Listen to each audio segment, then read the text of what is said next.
All right. So we're going to take a look at these questions here. It says draw the more stable chair conformation for each of the following compounds. So we're going to do galactopyranose, so beta D galactopyranose, alpha D glucopyranose, and beta D glucopyranose. So we're going to need glucose and galactose's structure. So glucose, I got that one memorized. And for galactose, all you have to do is reverse carbon number 3. Carbon number 4 is the one you have to reverse for galactose. So we can kind of put those together kind of quick then. So we'll start with glucose.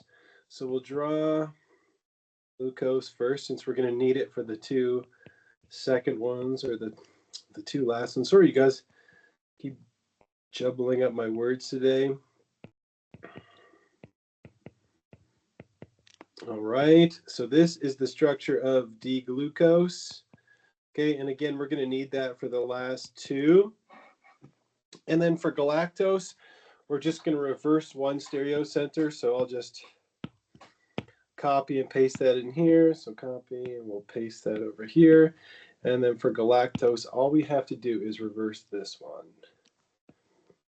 There we go. Okay, and then to double check everything. So again, this is D-galactose, and this is D-glucose.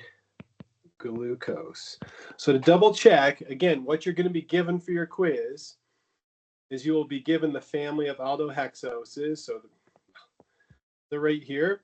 So glucose is here, and then galactose is right over here. Okay, so if we go back to the problem down here, we can see that we got them right. Okay, so now what we're going to do is we're going to draw the chairs. So let's start out by drawing the chair like this. Okay, and we get something that looks like this and like this. Okay, so there's our first chair. And the way that we're going to do it is, again, we're going to number the carbons. So 1, 2, 3, 4, 5, 6. 1, 2, 3, 4, 5. And carbon number 6 is going to be this CH2OH, like this. So this part never changes. Okay, this part is the same for every single compound that we're going to see. So, oh, there we go. No, let me fix that up. Okay, so this part never changes. Okay, so carbon number 6 here. All right, so now, since we're dealing with beta, remember that beta refers to carbon 1, and if it's beta, it means the hydroxyl is pointing up. Well, if it's pointing up at this carbon, the one I have the circle around, would the group that's pointing up on carbon 1, would it be in the equatorial position or the axial position? Could anybody answer that? If I have a hydroxyl pointing in the beta position, will it be pointing up or down? And if it's, or will it be axial or equatorial? Okay, so remember that anything that is, or if it's beta, it's going to be pointing up, okay, because beta is going up. And if it's up, it's going to be in the equatorial position, like this. So then we just have carbons 2, 3, and 4. And remember, anything that's on the right-hand side, okay, is going to be pointing down. So if I look at carbon number 2, the hydroxyl is pointing down. And if it's down, it's going to be equatorial, like this. Carbon number 3, the hydroxyl is pointing up, so it's going to be up and equatorial. And then on carbon number 4, it's also up, but in this case, it's going to be up and axial. So there we go. All right, so now to do glucopyranose, we're going to follow the same procedure, whether it's alpha or beta. We're going to start with our 6-membered ring. So remember, this stuff never changes. It's the same for any question you're going to be asked, okay? You're always going to start here with this every single time. Number the carbons, 1, 2, 3, 4, 5, 6. 1, 2, 3, 4, 5, 6. We're dealing with the alpha compound. And so alpha means that the hydroxyl on the anomeric carbon is going to be pointing straight down. Then we have carbons 2, 3, and 4. The hydroxyl group is on the right-hand side, so it's going to be pointing down. That means it's down and equatorial. The hydroxyl on 3 is on the left-hand side. That means it's up, and so it will be up and equatorial.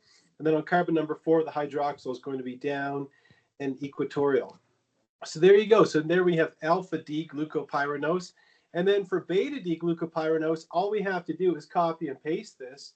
So I'll just underline this one in blue and say, okay, what we're going to do is we're going to copy this, okay? So we'll copy this guy and we'll stick it down in here somewhere if it'll fit. Okay, it's just barely going to fit like that, and we'll change the color to blue. All right, and all we have to do to change it, to convert it into beta D-glucopyranose, is change the anomeric carbon and change the hydroxyl to the up and equatorial position. All right, so again, on carbon number 1, this hydroxyl's down, so it's alpha. This hydroxyl's up, so it's beta. This hydroxyl is up, so it is beta. And there you have it. We're able to draw all 3 of those sugars. So let's take a look at this next question, which is in the same vein. Okay, we have our carbon 1, 2, 3, 4, 5, 6. 1, 2, 3, 4, 5, 6, like that. Okay. On carbon number 2, the hydroxyl is pointing down, and so it's going to be on the right-hand side. On carbon number 3, the hydroxyl, right, so this is pointing down. It's down in equatorial, but it's still down. This one is pointing down, and this one is pointing down as well. So if they're all down, that means they're all going to be on the right-hand side, like this. So every single one is on the right-hand side, like that. So now what do? I go back to my family of aldoses, which was here somewhere. There we go.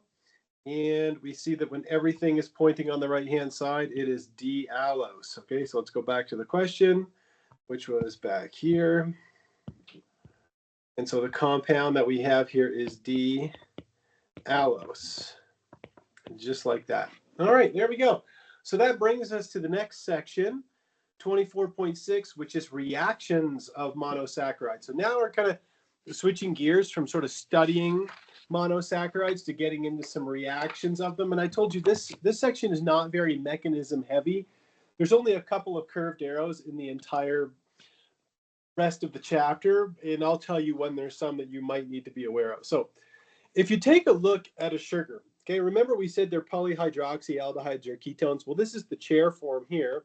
And so we're drawing the hemiacetal here. But you see that we have 6 carbons and we have 1, 2, 3, 4, 5 hydroxyl groups. Well, you guys remember that hydroxyl groups are very polar. So if these are very polar, that means that they're going to be soluble in water. So soluble in water, but not soluble in organic solvents. And so it's actually very difficult to manipulate a carbohydrate in an organic solvent. So is there a workaround? And the answer is yes. What you do is you put some kind of group with a carbon in it on each one of those hydroxyls, and then you render it more soluble in an organic solvent.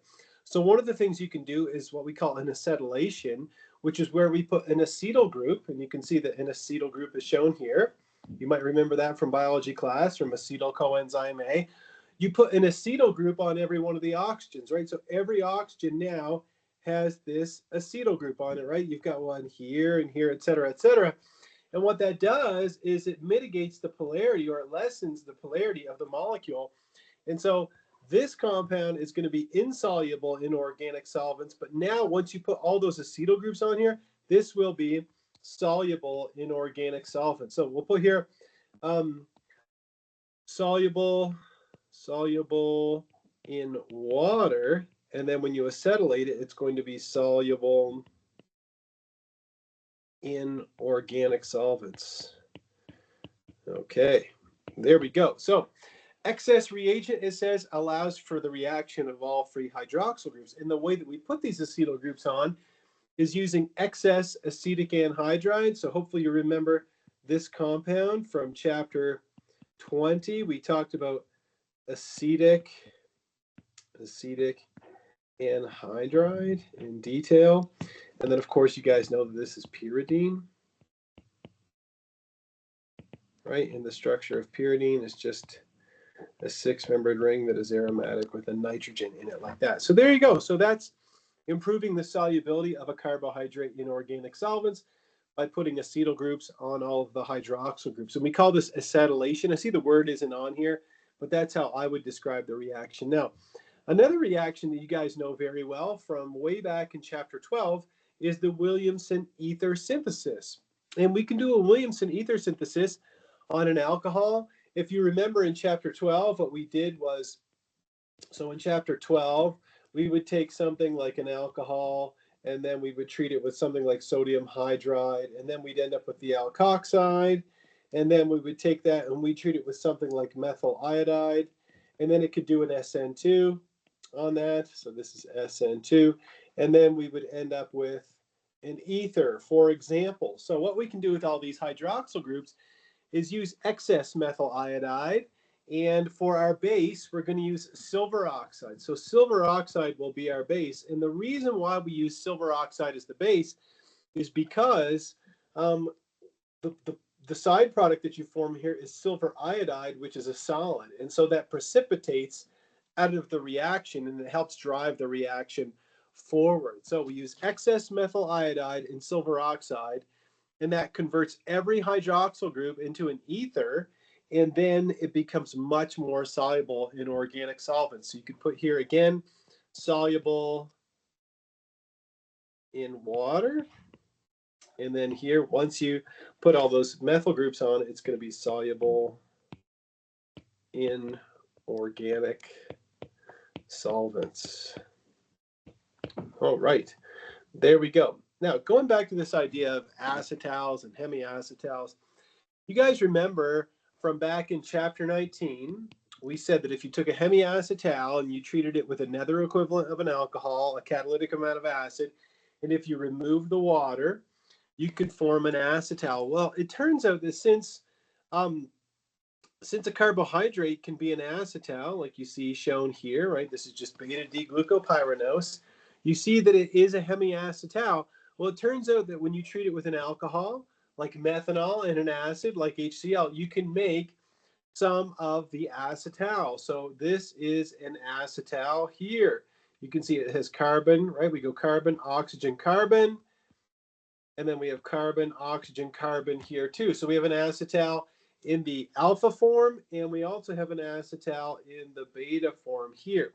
And so when we have an acetal of a sugar, we have a name for that. We call it a glycoside. So it's got this fancy name here, a glycoside. Now, anyhow, now as far as mechanisms go, first of all, you're going to get a mixture of both the alpha and the beta glycosides that are shown here on the slide. But the reason why you get both the alpha and the beta glycoside is because after you take the hydroxyl group, which is a poor leaving group, and you convert it into a good leaving group after you protonated it, okay, once it leaves, then you end up with a resonance stabilized carbocation. And you can see here that this carbon is sp2 hybridized, which tells you it is what? It is trigonal planar. So that means that the methanol, this is going to be shown on the next slide, can come in as a nucleophile, and it can attack from either face of the molecule. So we're going to see both of those. And so I expect you to understand, to be able to draw the curved arrows that are shown here for the proton transfer to convert the poor leaving group into a good leaving group, and then the resonance stabilized carbocation. And now you see if the methanol, if the alcohol attacks from the underside of the molecule, we end up with the alpha glycoside. And if it attacks from the top face of the molecule, we end up with the beta glycoside. So this is why we end up with a mixture. So it doesn't matter if you started with here they're showing the beta, but it wouldn't matter if you started here with alpha or beta. Since you're passing through this intermediate, you're always going to get the same statistical mixture of the alpha and the beta glycoside, and there's no way to predict how much of each one you're going to get. Okay, it's going to be specific to whichever carbohydrate you're working with or whatever monosaccharide you're working with. Okay, so there you go. So what have we covered so far? We have covered in reactions, we've covered acetylation with excess acetic anhydride and pyridine.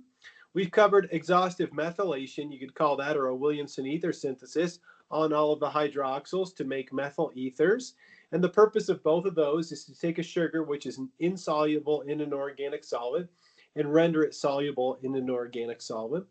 Then we talked about the formation of a glycoside, and a glycoside is just a tsatsi word that we use for acetal. It's just the acetal form of a sugar. We call it a glycoside. And we said if your alkoxy group is pointing down, it's an alpha glycoside. If it's pointing up, it's a beta glycoside. And I said that it wouldn't matter if you started with the alpha or the beta sugar, since you pass through an sp2 hybridized carbon, which is trigonal in your intermediate along the way, you're going to end up with a mixture of both the alpha glycoside and the beta glycoside when you form a glycoside. Well, it says here that if you take a sugar like D-glucose, okay, or any monosaccharide that we've looked at, and you treat it with strongly basic conditions, okay, a really strong base, what happens is that the aldose is going to undergo what's called epimerization at carbon number 2. So epimerization just means you racemize one stereocenter. So if that doesn't make sense to you, just take a look at what's happening here, okay?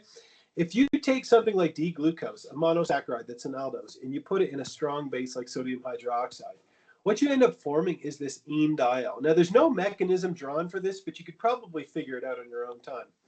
I'm never going to ask you to draw it because it's not shown in the textbook, but you form this enediol, and so what you do is you destroy a chiral center, right? This carbon, right, if we count 1, 2, 1, 2, you see how this goes from being chiral, right, to now it's sp2 hybridized and it is achiral. So what that means is when it goes back to being a chiral center again, when you have this equilibrium here, since you're passing through that sp2 hybridized carbon and the enediol, which is trigonal planar, you can end up with these two diastereomers here. Now, diastereomers, epimers are just diastereomers, is all they are. But what epimers are is they're diastereomers that differ in configuration at only one specific chiral center. So you see how only one chiral center differs between the two. So it's a more descriptive form of describing a specific type of diastereomer. So we end up epimerizing our sugar, and we end up with these two diastereomers, which we call epimers, okay, is a more proper term. So what does that mean? What it means is we don't take sugars like glucose and put them in strongly basic environments, right? We don't, because then you're going to ruin the compound, right? You start it with something that's enantiomerically pure, and then you end up with a pair of diastereomers. Well, that's no good. So we avoid exposing carbohydrates to strong base because of this specific reason. Now, remember that I told you that when you have the chair form like this, it is in equilibrium to a very small extent with the open chain form. So open chain, okay? And if you're wondering what's the open chain form, that's when we drew the Fisher projection, okay, that looks like this, okay? So I don't really need to do this. I guess it's on here for us, okay? So the open chain form is only a little bit present, but it turns out that if you treat a monosaccharide with sodium borohydride, if it's an aldose, what you can do is you end up reducing the carbonyl group down to an alcohol, and you get what's called an alditol. So it says here D-glucitol, this compound here. You might have heard of sorbitol before. Sorbitol is a sugar substitute, so that's what glucitol is. It's nothing more than sorbitol. It's just another name for it. So now we have an aldose, and now we have it being reduced to an alditol. And so the conditions that we use are sodium borohydride and water. Why do we use water as a solvent? The reason we use water as a solvent is because carbohydrates are very soluble in water. We don't need things like dichloromethane, okay? Carbohydrates aren't going to be soluble in dichloromethane. They're soluble in an aqueous environment because of all the hydroxyl groups and all the hydrogen bonding that can take place. So again, we go from an aldose to an alditol after we treat our aldose with sodium borohydride and water. So make sure you know how to synthesize an alditol, and it's going to come up a little bit more later on. Now, if you're wondering, well, I know how to reduce to make an alditol. Could I oxidize the end? Could I oxidize the aldehyde to a carboxylic acid? And the answer is yes, okay? There's a whole bunch of different ways to do this, okay? But one of the most commonly used ways, and there's no mechanism shown in the textbook for this, but is to take your aldose and put it in bromine and water where it's buffered to a pH of 6. And what that does is it oxidizes the aldehyde only to the carboxylic acid. And so we start out with our aldose. So this is an aldose. And then we're converted to what's called an aldonic acid. So make sure you know what an aldonic acid. An aldonic acid, we only oxidize the aldehyde to a carboxylic acid.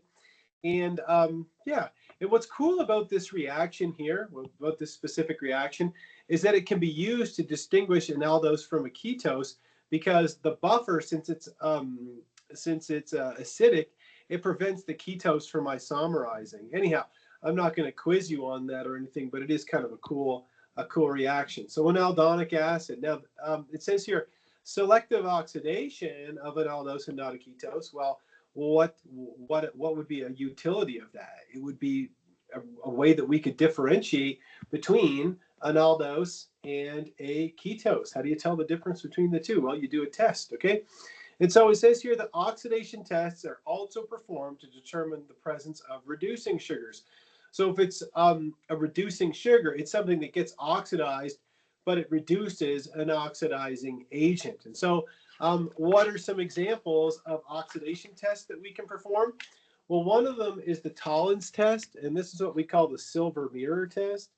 So silver mirror test, okay? Because what it does is it reduces silver to silver zero, which forms a silver mirror. And another one here is would be the failings test. And also, I'll add to that one, not just the failings test, I'll also put the Benedict's test. Benedict's test. And what that can do is that reduces copper 2. So copper 2 is blue. And then it reduces it to copper 1, which is red. So what's the point of all these tests if you're confused, okay? When we talked about selective oxidation of an aldose and not a ketose, okay, the way we do that is using those conditions where it was bromine in water at, I'll just put here pH equal to 6, okay? Because like I told you on the previous slide, you can oxidize an aldose but not a ketose because the acidic conditions prevent the ketose isomerizing to an aldose, okay? Whereas these tests down here, meaning the Tollens test, the failings test, the Benedict's test, what they all do is they help distinguish between whether you have an aldose or a ketose. So we'll put here aldose or ketose, okay? And then here we'll put aldose only. Okay, so the first one can only tell you if you have an aldose, right? You can't prove something by a negative test. And so if you get a positive test, or if you get a reaction with these conditions, it tells you that you have an aldose. Whereas if you have a positive test with any of these ones here, okay, it tells you that if you get a positive test, you've got an aldose or a ketose. And the reason why is because these tests, meaning Tollens, failings, and Benedict's, these tests allow isomerization of the ketose to the aldose to occur, okay? Whereas the first one doesn't allow it to happen. So it turns out the glycosides, which are acetals, are not reducing sugars, and so they don't get oxidized, and so we don't have any chemical tests for those. All right, so now that we have that in mind, what about stronger oxidizing conditions? Yes, they do exist.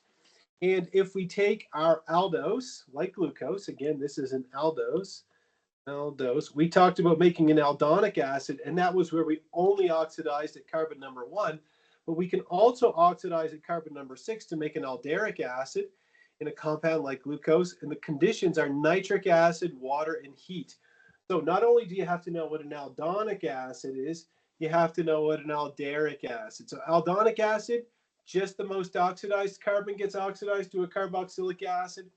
With an alderic acid, both the aldehyde and the terminal, or the last alcohol group, they both get oxidized to carboxylic acids, and we call this an alderic acid. Now it says a mild oxidizing agent must be used to avoid oxidation of everything else, and this is true. And so I've actually never done this reaction in my life, but yeah, so I guess if you were to use a stronger oxidizing agent, yes, you probably would get other oxidizing reactions to occur. So there you go. So now we've covered reduction to make an alditol, and oxidation to make an aldonic acid, and oxidation to make an alderic acid. And then we also talked about the chemical tests. The first one, bromine and water at a pH of 6, can be used to identify an aldose. And that, remember, you can only prove something by a positive test. You can't prove something with a negative test. So if you get a reaction with this, it means you've got an aldose. If you get a reaction with any of these, the toluenes, the phthalings, the benedicts, what that means is you've got a reducing sugar, which means that it's either an aldose or a ketose. And the reason why a ketose will give you a positive test here is because under these conditions, whether it's toluenes, phthalings, or benedicts, it can isomerize to an aldose. So that brings us to the next concept, which is the Kiliani-Fisher synthesis. So it's kind of a cool synthesis, the Kiliani-Fisher. And before we get into that, you have to remember a functional group that we discussed way back in chapter 19. So a couple of weeks ago, we talked about the formation of a cyanohydrin. So if you remember, a cyanohydrin was when you had a carbon that had a hydroxyl group on it and a nitrile group on the exact same carbon. So that's a cyanohydrin. Well, if we take an aldehyde, okay, so think aldose, and you treat it with hydrocyanic acid, you can make a cyanohydrin. Now, keep in mind, this carbon is sp2, it's trigonal planar. And so if we treat it with HCN, we are going to get a mixture of stereoisomers, right? We're going to get a chiral center, so we're going to get a 50-50 mixture here. But what that means is we can take an aldose and we can turn it into the cyanohydrin using hydrocyanic acid. And then if we can convert the nitrile group into an aldehyde, then what we've done is we've taken our aldose and we've extended it, we've grown it by one carbon. And that's what the Kiliani-Fisher synthesis is. And so check this out, it's pretty cool. Okay, so you start out with your aldose, you treat it with HCN, you end up with a 50-50 mixture of these two. I guess a lot of times they would be epimers. And then you convert the nitrile into an aldehyde, and there you go. Now you've, again, extended or lengthened, Kiliani-Fisher lengthens the carbon chain of the sugar by one carbon. So it's actually two steps, right? Because the first step is the HCN.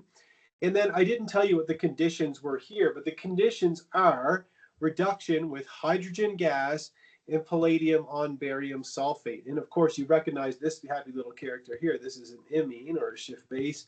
And then that ends up getting hydrolyzed to the aldehyde. So overall, for the Kiliani-Fisher synthesis, I'll write the whole procedure here. It's a two-step procedure. So step one is going to be HCN for Kiliani-Fisher, and step two is going to be hydrogen with palladium on barium sulfate, BaSO4, in water. Okay, so those are the two steps for the Kiliani-Fisher synthesis, and there's no mechanism that you need to know here. Here you see the conditions that I just wrote down here.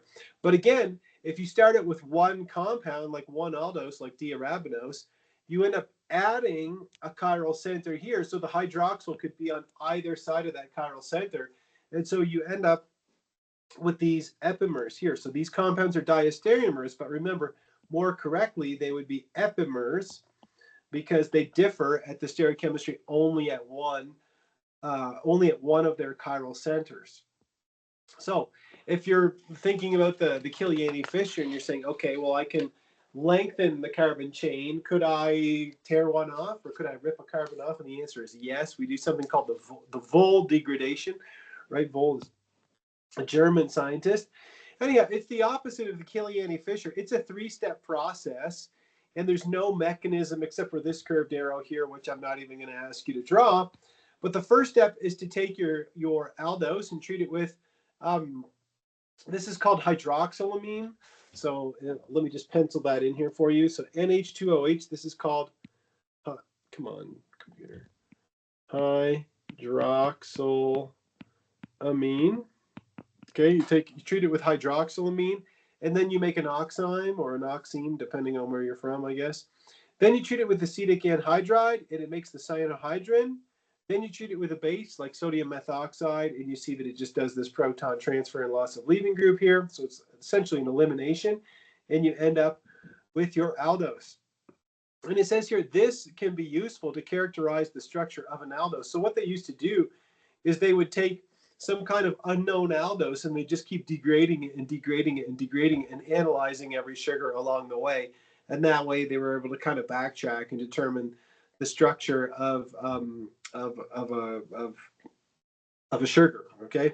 Anyhow, so overall, there's three steps, or sorry, yes, three steps to the Vol degradation. Number one is going to be hydroxylamine. Number two is going to be acetic anhydride, and number three is going to be your sodium methoxide. So those are the three steps of the Kiliani-Fisher synthesis. So now we're going to try some practice problems to kind of flesh out these ideas. The best way to learn anything in organic chemistry is to give it the old college try. So it says here, draw and name the structure of the aldohexose that is epimeric with D-glucose at each of the following positions. So C2 and C3. So we're talking about epimers. And remember, an epimer is just a type of diastereomer that differs at only one carbon. Okay, it only differs in its stereochemistry at one carbon. So first we'll start out by writing out the structure of D-glucose. So we'll get some practice in that. And remember, the textbook even says this structure should be at your fingertips. So the hydroxyls are on the right-hand side on the first, the third, and the fourth line. Is maybe one way you could memorize it, like this. Okay, so this is D-glucose. And so if we make the C2 epimer, we're going to number our carbons. So this is carbon 1, 2, 3, 4, 5, 6. And so to make the epimer, I'm just going to copy and paste this. So we'll copy and we'll paste over here. We'll turn that one blue and we'll paste this one down here. There, and we'll turn this one red. Okay, so for the epimer at C2, what we're going to do is we're going to reverse C2. So we'll just switch here and here. And now we end up with our proton over here and our hydroxyl group over here. So if you go back to the paper or the slide that had the family of aldohexoses, probably see that this is D-mannose. So D-mannose. And if we do the same thing for this one down here, I don't know what happened to my color, but anyway, it was red. If we do the same thing at carbon number 3, so just bear with me. Race here and here. And we actually saw this sugar earlier on today. So this is D-allose. So D-allose. So there you go. That's what an epimer means. It's just a diastereomer that differs in its stereochemical configuration at only one chiral center.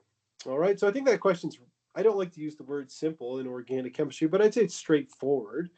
Let's take a look at question 24.28. It says the same product is obtained whether you take D-altrose or D-talose and you treat it with sodium borohydride in the presence of water. So remember, if you take an aldose, if we take an aldose and we treat it with sodium borohydride in water, so NaBH4 in water, we end up with an alditol, is what we call it. Okay, we go from an aldose to an alditol. So let's take a look here. So we're going to start by drawing the structure of D-altrose and D-talose. So just bear with me here. So what I'll do is I'll paste that structure that I had before and I'll just alter it. So for my D-altrose, I'm going to reverse this stereocenter here. Then then this one here, like that. There we go. So I'm going to have a hydroxyl group here. And let me just double check that. Yep, that looks good. So that's the structure of D-altrose. So then for my D-talose, take this guy down here and we'll say D-talose. And again, I'm just getting these right off of that handout. Okay, it's in the slides. Okay, so it's just a family of aldohexoses.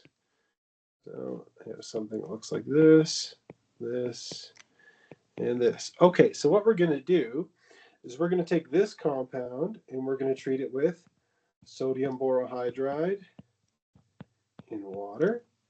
And then we're going to take the other compound and we're going to treat it with the exact same conditions. And when we reduce the D-altrose, what we're going to do is we're going to take this compound And let me just copy and paste that. And we're just going to reduce the aldehyde group down to an alcohol. So that's the aldehyde group is at carbon number 1. So now we're going to have CH2OH like this. And with D-talose, we're going to do the same thing. So we're going to reduce the aldehyde group. So we'll copy and we'll paste this. All right. And so here's the alditol here, CH2OH. And what you notice is that these two compounds, did I mess up my structure here? I did. I knew I made a mistake somewhere. So I forgot to reverse this stereocenter here. So the hydroxyl is over here. Yeah, I knew. I just forgot an oxygen. There we go. That's better. So now you can see that these two compounds, what do they have in common? They're both the same. All right. Yeah, so we get the same compound, and this is an alditol. In alditol. All right, you could imagine taking either one of these compounds, but if you took this compound and you rotated it 180 degrees, you would see that it's identical to the compound on the bottom. Give me a thumbs up if you're with me on that these two compounds are the exact same. Okay, cool. There you go. So again, not easy, but I'd say relatively straightforward, that one. The next one, it says, of the 8 D-aldohexoses, only 2 of them form optically inactive compounds when treated with sodium borohydride and water. Identify these 2 aldohexoses and explain why their alditols are optically inactive. Well, let's take a look here. So let's go back to the family of aldohexoses. So we're going to go back to the 8 D-aldohexoses. So where is my pen? There we go. So let's go back. This is always murder, but I'll go all the way back here to see if I can find them. All right, so the 8 D-aldohexoses. Where are they? They are right here. Okay, so let's take a look at all these compounds. I'll just erase some of the spinach here. And if we take 2 of these, it says, and treat them with sodium borohydride in water to make an alditol, we end up with a compound that is optically inactive. Well, let's see here. What about allose? If we reduce this to CH2OH, will we end up with an optically inactive compound? The answer is yes, because you would end up with a meso compound. You wouldn't end up with a meso compound with altrose or glucose or mannose or gulose, come on, or idose, but you see with galactose you would, right? If you were to reduce and you converted this into CH2OH, you see that here you would have a meso compound too, and you wouldn't with D-talose. So that's the answer. It's D-allose. I'll put them here. Let's see here. Son of a gun. Man, I'm struggling today. All right, so we'll put here D-allose or D-galactose. When you treat them with sodium borohydride and water, you end up with a meso compound. So let's just copy and paste that.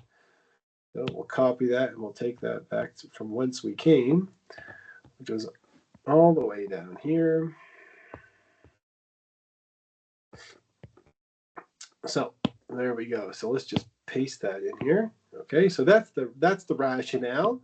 Right here is both of those compounds give a meso compound. I'm just going to draw the D-allose just to show you, but I think that everybody follows me on the idea. So if we take D-allose, which is this compound here, D-allose is easy to draw because all the hydroxyls are on the exact same side. So it just makes it a little easier. Maybe you can think allose. All the hydroxyls are on the right-hand side. I don't know. Anyhow, so this is D-allose. And if we treat this with sodium borohydride and water, we end up with a meso compound. So we'll just take this compound and we'll copy it and we'll paste it right here. And we now have CH2OH here. And we can clearly see that this is a meso compound. And so the exact same thing would happen with galactose. There we go. All right. So next question says determine whether each of the following compounds is reducing sugar. In order for something to be a reducing sugar, here's the criteria. we have to have a hemiacetal at C1.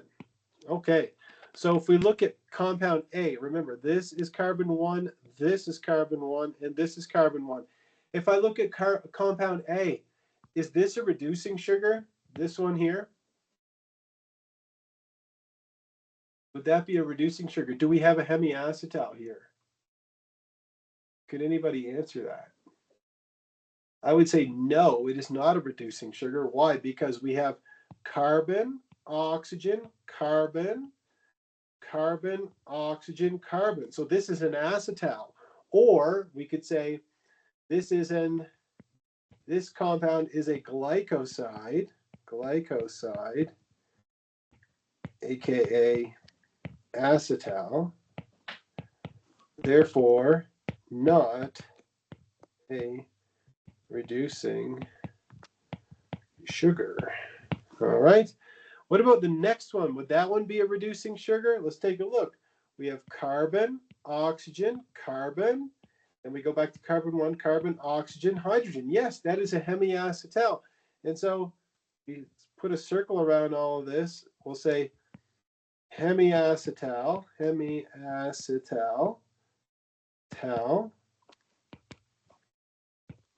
there. Therefore, yes.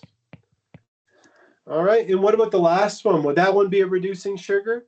Well, if you take a look at the anomeric carbon, carbon number 1, you can see that it's a hemiacetal. And so we'll put here hemiacetal. Therefore, yes, this would be a reducing sugar.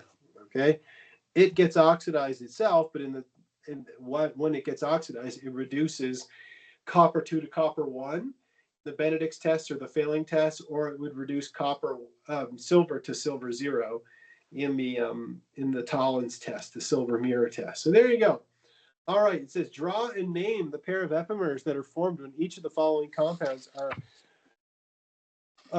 undergo a Killiani-Fischer chain lengthening process. So remember the conditions for the Killiani-Fischer were step 1, HCN, hydrocyanic acid.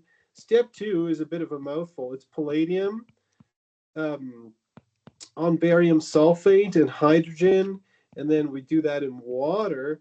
And so in this case, what we're going to do is we're going to end up adding an extra chiral center up here. So we're going to start with drawing our aldohexose, which is going to look something like this. 1, 2, 3, 4. Okay, so these 3 hydroxyl groups are on the right-hand side. So that means in one of the epimers, it will be on the right-hand side. And then the other one, it's going to be on the left-hand side. So let me just move this a bit here. And the iPad is really handy in sugar chemistry since there's so much copying and pasting here. So we're going to end up with the hydroxyl group over here. And this is going to be diallose.